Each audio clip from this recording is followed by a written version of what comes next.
di semua perkontesan itu mau kayak gimana pun, kalau yang menang itu ya lu tau sendiri lah, lu bisa nilai sendiri. Yang menang itu udah bisa ketebak siapa aja gitu kan, udah bakalan ketebak. Yang setahu gua sih ya tergantung siapa yang bawa motor itu, dan tergantung itu motor punya siapa cuy gitu. Mau menangnya siapa kayak tetap aja mau lu keluarin duit lebih dari orang yang paling kaya gitu di kontesan motor, tetap aja kalau motor lu yang bawa orang nggak dikenal ya tetap aja zong gitu, nggak dapet apa-apa anjing.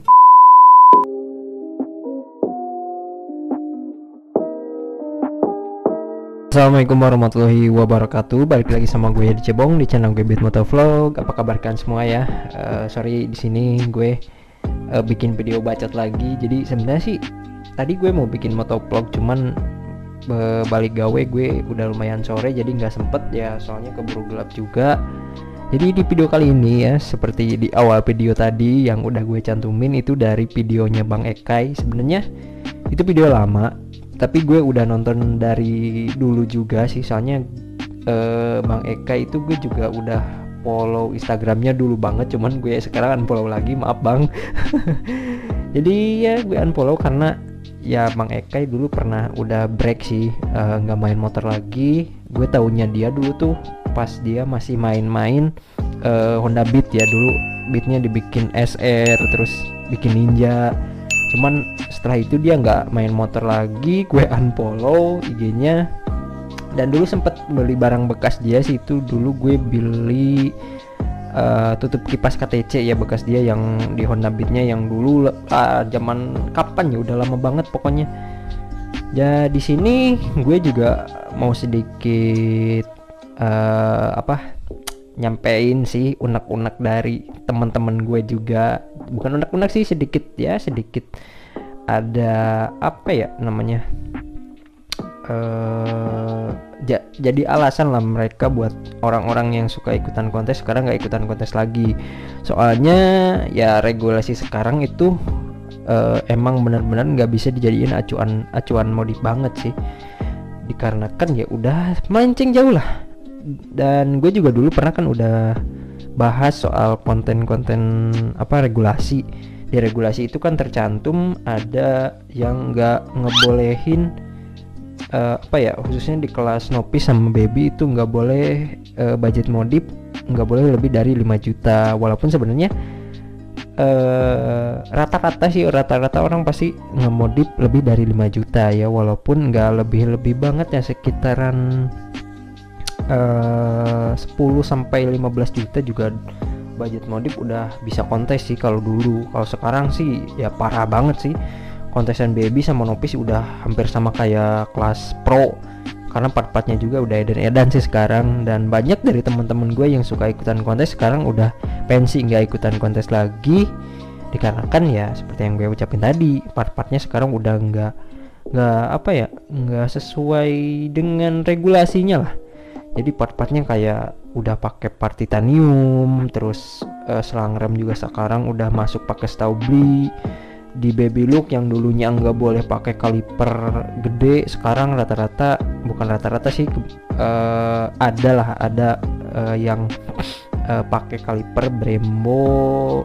Bukan Brembo doang sih ya, kaliper yang 2 pin ya, yang notabene itu biasanya dipakai di kelas pro ya. Kalau sekarang di Baby juga udah masuk. Dan untuk Nopis juga edan sih sekarang, kudu detail banget, sampai ke kabel-kabel aja dibungkus. Terus partnya juga ya edan sih sekarang, pokoknya udah jauh beda banget sama yang dulu. Di sini gue bukannya ngejelekin ya, cuman ya nggak sesuai sama regulasi aja. Soalnya motor buat dipakai harian, walaupun emang bener-bener nggak dipakai harian sih menurut gue, itu cuman pure motor buat kontes doang.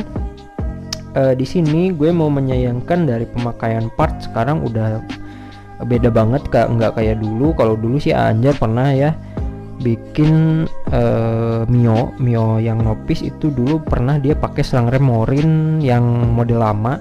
Kalau selang rem Morin yang model lama kan dia itu selang remnya itu nggak kayak Staubli ya, itu nggak diperbolehin. Tapi sekarang malah dipakein Staubli yang ori yang bisa dicopot. Itu kenapa nggak diperbolehin, nggak kayak dulu lagi. Soalnya Selang rem setahu beli emang udah murah, cuman semurah-murahnya setahu beli di atas masih di atas 500 ribuan. Nah, kalau dihitung-hitung budget biaya modif untuk kelas Nopi sekarang itu yang kalau emang benar-benar bisa podium di atas 20 juta men. Parah banget kan, edan banget pokoknya. Dari disk juga, pemakaian disk sekarang nggak kayak dulu ya. Dulu tuh ya emang kalau emang kiblat ke Thailand yang gue tahu ya, gue bukannya so tahu juga sih, gue ya pengalaman juga, gue juga ya cuman seujung kuku mungkin. Kalau di dunia kontes ya gue juga kontesnya nggak sering-sering banget, nggak terlalu mendalami banget, cuman yang gue lihat sekarang lebih ke pemakaian part Vietnam ya. Dari disk cakram sekarang ada yang pakai Galver kan itu part yang biasanya dipakai di style-style motor Vietnam ya, yang ukuran 260. Gue nggak tahu ya kenapa dari disk ukuran 220 ya, yang biasanya rata-rata motor Thailand khususnya Matic dan Bebek itu rata-rata kan pakai disk ukuran 220. Nah sekarang kenapa di Autotrend malah pakai disk ukuran 260 dan pakainya itu disk cakram yang lumayan mahal men.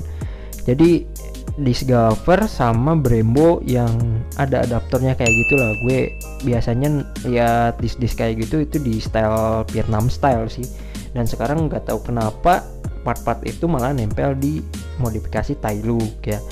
Walaupun ya emang ya fine aja sih soal part-part pemakaian part. Dan yang gue tahu sih dari dulu emang kalau ngebikin inovasi di khususnya Autotrend, kalau bukan bengkel yang udah sering podium ya, itu kita jarang di ACC nih. Kalau bengkel yang udah terkenal dia bikin inovasi seperti ini, dia ya bisa 80% di ACC sama juri. Ya gue di sini bukan jelek-jelekin, cuman faktanya juga seperti itu. Ya gue mohon maaf, sekarang kalau untuk pemula-pemula kayaknya susah sih bisa podium. Dan rata-rata yang podium itu ya bengkel itu aja sih, kecuali dia emang udah niat ngikutin kontes Otre ya dari bawah dulu, pasti insya Allah dia bisa ikutan podium juga asalkan dia rajin ikutan kontes. Dan enaknya Autotrend itu di video Bang Eka juga tadi udah dijelasin, buat kalian yang mau nonton nanti gue cantumin link videonya di deskripsi atau di pojok kanan atas ya. Kalau Autotrend itu dari dulu emang enaknya kalau kita nggak podium atau nggak kita podium cuman ya mungkin podium 5 itu kita bisa nanyain ya ke juri motor kita kurangnya apa, terus apa yang mesti ditambahin di motor kita. Warna juga biasanya warna juga dipermasalahin sama juri, biasanya kita dikasih saran warna apa yang bagus sama juri Mas Tito.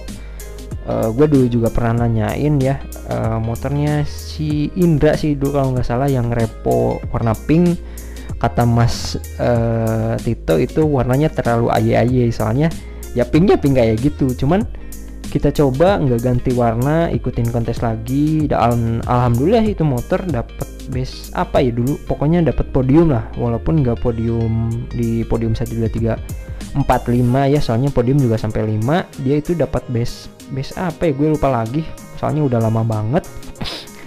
Dan untuk tadi yang gue ucapin lagi, yang tadi Bang Eka ucapin di awal video kontes, kalau yang bawa bukan bengkel yang udah terkenal nggak bisa podium. Tapi nggak juga sih, gue dulu pernah ikutan kontes Tai Banteng yang seri pertama di Pangandaran.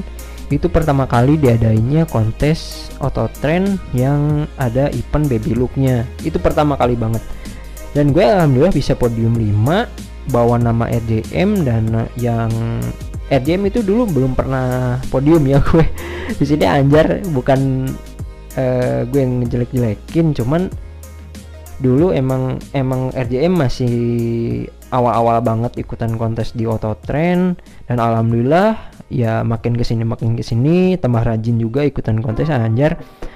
Alhamdulillah kemarin Nopisnya juga dapat podium 1 ya. Terus baby look dia dapat The King non profesional.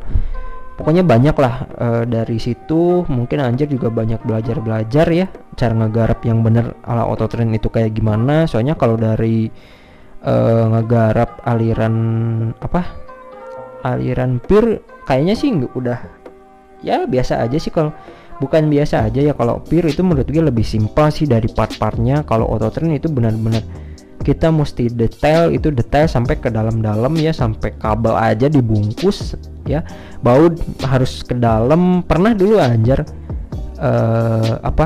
baut tangki itu dia karena pakai baut ori, tutup tangki kan ada di bagian bawahnya itu, pokoknya kalau nggak dibuka sih nggak kelihatan, dan si jurinya itu ngebuka tutup tangki dan dilihat bautnya original. Itu jadi poin minus ya untuk motornya. Jadi kalau auto train itu harus benar-benar detail ke dalam-dalam, terus sampai crankcase juga harus dipoles sampai kayak di chrome.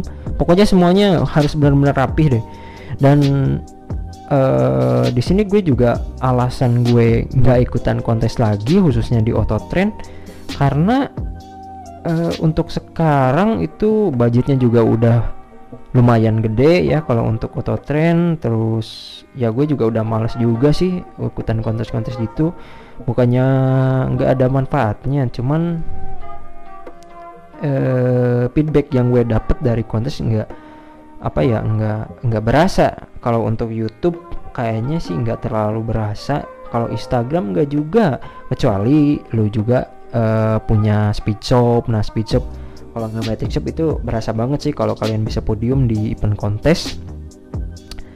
Ya di sini gue juga cuman mau ya ngebacot gitu doang, nyampein apa yang teman-teman gue rasain yang sering kontes, ngelihat modifikasi sekarang itu kayak gitu ya. Jadi ya segitu aja untuk video kali ini. Gue cuman mau ngebacot doang ya, ngebacot gara-gara tadi gue mau San Mori lagi mau riding tapi keburu gelap, jadi ya gue bikin video kayak gini aja ya. Nah, semoga kalian suka dengan videonya. Oke, jadi segitu aja untuk video kali ini. Jika kalian suka dengan video ini silahkan like, komen jika ada yang kalian mau tanyakan, share jika menurutkan video ini bermanfaat, dan pastinya juga subscribe channel gue supaya kedepannya gue juga tambah semangat bikin video. Dan yang closing bukan gue, yang closing dari Bang Ekai. Oke, silahkan disikat Bang. No kecot.